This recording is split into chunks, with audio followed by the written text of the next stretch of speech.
बाहर से प्रेशर बढ़ाओगे तो गैस की सॉल्युबिलिटी बढ़ेगी या घटेगी? Effect of pressure on solubility of gas in liquids. आई बात समझ में? हम कहते हैं भाई देखो मेरी बात सुनो, बहुत ही इजी तरीका है समझने का, बहुत ही इजी तरीका है। क्या कि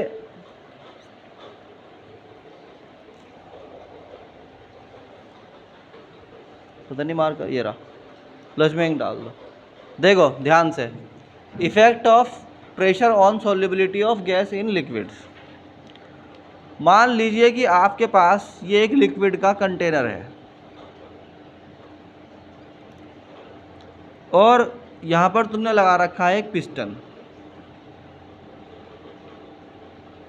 क्या लगा रखा है? पिस्टन। यहाँ पर एक वेट रखा है W1, रख दिया। यहाँ पर इतने में है लिक्विड और यहाँ बाकी गैस है, ठीक।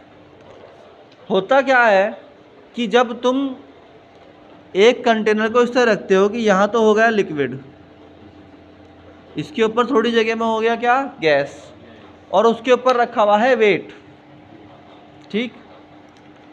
तो मान लीजिए कि यहाँ प्रेशर जो है कितना है? P1 है। यहाँ प्रेशर P1 है। कितने डाल दी भाई इंक? है बाहर से डाल ली थी क्या?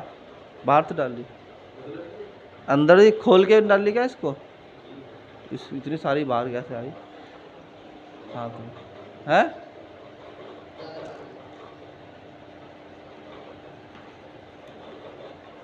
चलो, तो ये जो है देखो ध्यान से कि यहाँ प्रेशर P1 है। कितना प्रेशर है? P1। इसके बाद सेकंड एग्जांपल लेते हो। इसमें क्या करा, अब की बार इस कंटेनर में के ऊपर ज़्यादा वेट डाल दिए, W1, W2 and W3, 3 wait डाल दिए इसके, ठीक। अब जो मॉलिक्यूल्स हैं, अब यहाँ जो प्रेशर है बढ़ा या घटा? बताओ, प्रेशर बढ़ गया या घट गया? बढ़ गया होगा। तो हम कह सकते हैं कि P2 is greater than P1। बताओ भाई, इसका मतलब क्या हुआ कि यहाँ जो प्रेशर है मॉलिक्यूल्स के ऊपर, ये प्रेशर इन मॉलिक्यूल्स को अंदर ले जाता है। हालांकि अंदर से बाहर भी आते रहते हैं लगातार, मगर इसके मुकाबले यहाँ पर ज़्यादा पार्टिकल अंदर जा रहे होंगे गैस में। बताओ, तो इसका मतलब क्या हुआ? जहाँ प्रेशर ज़्यादा होगा वहाँ पर सोल्युबिलिटी ज़्यादा होगी। तो हम कह सकते हैं as the pressure increase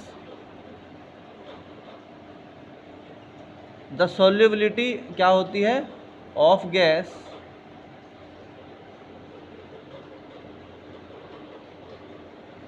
in liquid क्या होती है भाई? इंक्रीज। आई बात समझ में? तो ये कंसेप्ट था इसके इंक्रीज होने का। अब एक बात समझो ध्यान से कि जब ये गैस इसके अंदर जाएगी, किसके? लिक्विड के अंदर, तो अब यहाँ सोल्यूट कौन है? वो है गैस। कौन है सोल्यूट?